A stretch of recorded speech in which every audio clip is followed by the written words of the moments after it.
Hi friends, Photoshop ഉപയോഗിച്ചിട്ട് YouTube വീഡിയോകൾക്ക് എങ്ങനെ തമ്പനെയിൽ നിർമ്മിക്കാമെന്നാണ് ഈ വീഡിയോയിൽ കാണിച്ചു തരുന്നത്.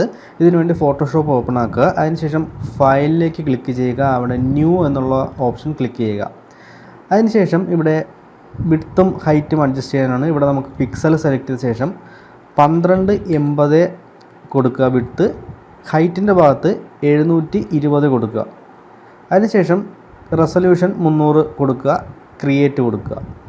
ഇപ്പോൾ ഒരു പുതിയ HD പേജ് ക്രിയേറ്റായി വന്നിട്ടുണ്ട്. നമ്മുടെ യൂട്യൂബ് വിൻഡോയ്ക്ക് വേണ്ടിയിട്ടുള്ള യൂട്യൂബ് തമ്പനെയിലിന് വേണ്ടിയിട്ടുള്ള പേജ് ക്രിയേറ്റായി വന്നിട്ടുണ്ട്. ഇനി ഈ തമ്പനെയിലിന് വേണ്ടിയിട്ടുള്ള ഫോട്ടോ ഇതിലേക്ക് ആഡ് ചെയ്യുകയാണ് അടുത്ത പരിപാടി. ഞാൻ എൻ്റെ കമ്പ്യൂട്ടറിൽ ഓൾറെഡി സേവ് ചെയ്തിട്ടുള്ള ഒരു ഫോട്ടോ ഇതിനകത്തേക്ക് ഞാൻ കൊണ്ടുവരാൻ പോവുകയാണ്. അതിനുവേണ്ടി ഫയൽ മാനേജർ ഓപ്പൺ ആക്കുക. അവിടെ നിന്നും നമുക്ക് ഏത് ഫോട്ടോ ഇതിനകത്തേക്ക് ആഡ് ചെയ്യേണ്ടത് ആ ഫോട്ടോ സെലക്ട് ചെയ്യുക. ഞാൻ ഈ ഒരു ഫോട്ടോ സെലക്ട് ചെയ്ത് ഡ്രാഗ് ചെയ്ത് ഫോട്ടോഷോപ്പ് വിൻഡോയിലേക്ക് പേസ്റ്റ് ചെയ്യുകയാണ്. നമ്മുടെ ആ ഒരു ഫോട്ടോ ഈ ഒരു വിൻഡോയിലേക്ക് വന്നിട്ടുണ്ട്. നമുക്ക് ഇതിൻ്റെ കോർണറിൽ പിടിച്ച് അഡ്ജസ്റ്റ് ചെയ്തിട്ട് ആവശ്യമായ രീതിയിൽ സൈസും കാര്യങ്ങളൊക്കെ ഇത്തരത്തിൽ അഡ്ജസ്റ്റ് ചെയ്യാവുന്നതാണ് ഫോട്ടോയുടെ. ഓക്കെ, ആ ഒരു ഫോട്ടോ ഞാനിവിടെ പേസ്റ്റ് ചെയ്തു.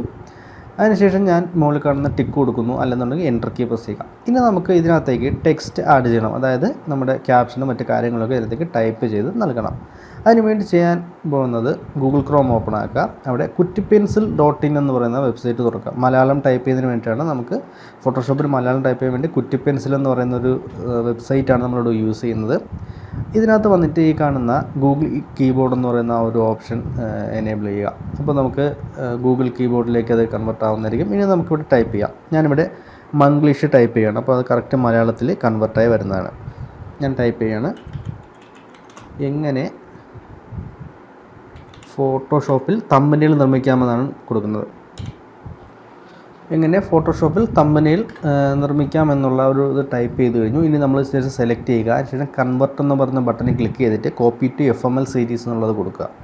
നമ്മുടെ കമ്പ്യൂട്ടറിനകത്ത് FML ഫോണ്ട് ഇൻസ്റ്റാൾ ചെയ്തിട്ട് മലയാളം ഫോണ്ടുകൾ ഇൻസ്റ്റാൾ ചെയ്തിട്ടുണ്ടാവണം. എങ്കിൽ മാത്രമേ നമുക്ക് ചെയ്യാൻ സാധിക്കുകയുള്ളൂ. ഓക്കെ, അപ്പോൾ ഫോണ്ട് ഇൻസ്റ്റാൾ ചെയ്യാൻ അറിയാത്ത ആളുകൾ താഴെ കമൻറ്റ് ചെയ്യുക. ഫോണ്ട് എങ്ങനെ ഇൻസ്റ്റാൾ ചെയ്യാം എന്നുള്ളതിനൊരു സെപ്പറേറ്റ് വീഡിയോ ഞാൻ അപ്ലോഡ് ചെയ്യുന്നതായിരിക്കും. അപ്പോൾ ഈ ഫോണ്ട് ഇവിടുന്ന് സെലക്ട് ചെയ്യുക. ഈ ഒരു FML സീരീസ് സെലക്ട് ചെയ്ത ശേഷം കോപ്പി ടെക്സ്റ്റ് എന്നുള്ളത് കൊടുക്കുക. അത് ഇവിടുന്ന് കോപ്പി ആയിട്ടുണ്ട്. ഇനി വീണ്ടും ഫോട്ടോഷോപ്പിനകത്തേക്ക് വരിക. ഇവിടെ നമുക്ക് ടെക്സ്റ്റ് ആഡ് ചെയ്യണം. ടൂൾ ബാറിൽ നിന്നും ടെക്സ്റ്റ് ടൂൾ സെലക്ട് ചെയ്യുക. T എന്ന് പറയുന്ന ഒരു ടൂൾ സെലക്ട് ചെയ്യുക. നമുക്ക് എവിടെയാണോ ടെക്സ്റ്റ് വരേണ്ടത് അവിടെ ജസ്റ്റ് ഒന്ന് ക്ലിക്ക് ചെയ്യുക. അതിനുശേഷം നമ്മളിപ്പോൾ കോപ്പി ചെയ്തെടുത്തുകൊണ്ടുവന്ന ആ ഒരു ടെക്സ്റ്റ് ഇവിടെ പേസ്റ്റ് ചെയ്യുന്നു. അപ്പോൾ ഇപ്രകാരമായിരിക്കും വരിക.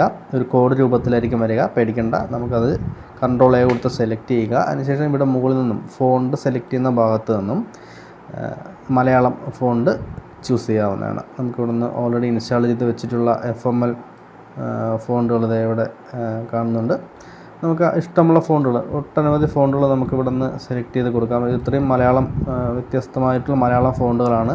ഓരോ ഫോണ്ടിൽ നമ്മളിത് കൊണ്ടുവയ്ക്കുന്ന സമയത്ത് അതിൻ്റെ സ്റ്റൈല് മാറുന്ന നമുക്ക് കാണാൻ സാധിക്കും. ഞാൻ ഈ ഒരു ഫോണ്ട് ഇവിടെ നിന്ന് സെലക്ട് ചെയ്തു. അതിനുശേഷം നമുക്ക് ജസ്റ്റ് അത് 2 ലൈനായിട്ട് എഴുതാം. അതിനുശേഷം ടിക്ക് കൊടുക്കുക. ഇനി Ctrl+T പ്രസ് ചെയ്യുക. കൺട്രോളിൽ പിടിച്ചുകൊണ്ട് T പ്രസ് ചെയ്യുക. അപ്പോൾ നമുക്കിതിങ്ങനെ സൈസ് അഡ്ജസ്റ്റ് ചെയ്യാൻ സാധിക്കും. ഞാനിത് ഇവിടെ സൈസ് ആവശ്യാനുസരണം ഇത്തരത്തിൽ കൂട്ടുകയോ കുറയ്ക്കുകയോ ചെയ്യാവുന്നതാണ്. നിങ്ങളുടെ ആവശ്യാനുസരണം അത് അഡ്ജസ്റ്റ് ചെയ്യുക. ഓക്കെ, ഞാനൊരു ടെക്സ്റ്റ് ടൈപ്പ് ചെയ്ത് കൊടുത്തു. ടെക്സ്റ്റിന് ആവശ്യമായിട്ടുള്ള കളറും കാര്യങ്ങളൊക്കെ സെലക്ട് ചെയ്യാൻ വേണ്ടിയിട്ട് ഇവിടെ ടെക്സ്റ്റ് സെലക്ട് ചെയ്തിട്ട് മുകളിൽ നിന്നും കളറും കാര്യങ്ങളൊക്കെ ഇത്തരത്തിൽ സെലക്ട് ചെയ്യാവുന്നതാണ്. ഞാനിപ്പോൾ ഈ ഒരു കളർ ഇവിടെ സെലക്ട് ചെയ്തു. അതിനുശേഷം ഓക്കെ കൊടുത്തു. ഇനി ഞാൻ ഇതിനകത്ത് സ്ട്രോക്ക് ആഡ് ചെയ്യാൻ പോവുകയാണ്. താഴെ കാണുന്ന FX ബട്ടണിൽ ക്ലിക്ക് ചെയ്യുക. സ്ട്രോക്ക് കൊടുക്കുക. ഇവിടെ സ്ട്രോക്കിൻ്റെ കളർ ഞാനിവിടെ ബ്ലാക്ക് സെലക്ട് ചെയ്യുന്നു. ഓക്കെ കൊടുക്കുന്നു. സ്ട്രോക്കിൻ്റെ സൈസ് നമുക്ക് ഇവിടെ നിന്ന് ആവശ്യത്തിന് ഇത്തരത്തിൽ അഡ്ജസ്റ്റ് ചെയ്യാവുന്നതാണ്. ഓക്കെ, ഞാനത് ഓക്കെ കൊടുക്കുന്നു. ഇനി നമുക്ക് ഈ ഒരു ഫയൽ സേവ് ചെയ്യണം. ഫയലിൽ പോയിട്ട് കൊടുക്കുക. ഇവിടെ നമുക്ക് ഡെസ്ക്ടോപ്പിൽ ഇത് ഒരു നെയിം കൊടുത്ത് ഇവിടെ നമുക്കിത് ഒരു നെയിം കൊടുത്ത് സേവ് ചെയ്യാവുന്നതാണ്. ഞാൻ തൽക്കാലം തമ്പെന്ന് പേര് കൊടുത്തു. അതിനുശേഷം JPG ഫോർമാറ്റിൽ സേവ് കൊടുക്കുകയാണ്. ഇവിടെ അതിൻ്റെ ക്വാളിറ്റി ചോദിക്കുന്നുണ്ട്. ഫുൾ ക്വാളിറ്റി തന്നെ ഇവിടെ നിന്ന് കൊടുക്കുക. അതിനുശേഷം ഓക്കെ കൊടുക്കുക. നമ്മുടെ ആ ഒരു തമ്പനെയിൽ സേവ് ആയിട്ടുണ്ട്. ഇനി നമുക്കിത് വീഡിയോകളിൽ അപ്ലോഡ് ചെയ്യാവുന്നതാണ്. ഇങ്ങനെയാണ് ഫോട്ടോഷോപ്പ് ഉപയോഗിച്ചിട്ട് യൂട്യൂബ് വീഡിയോകൾക്ക് തമ്പനെയിൽ നിർമ്മിക്കുന്നത്.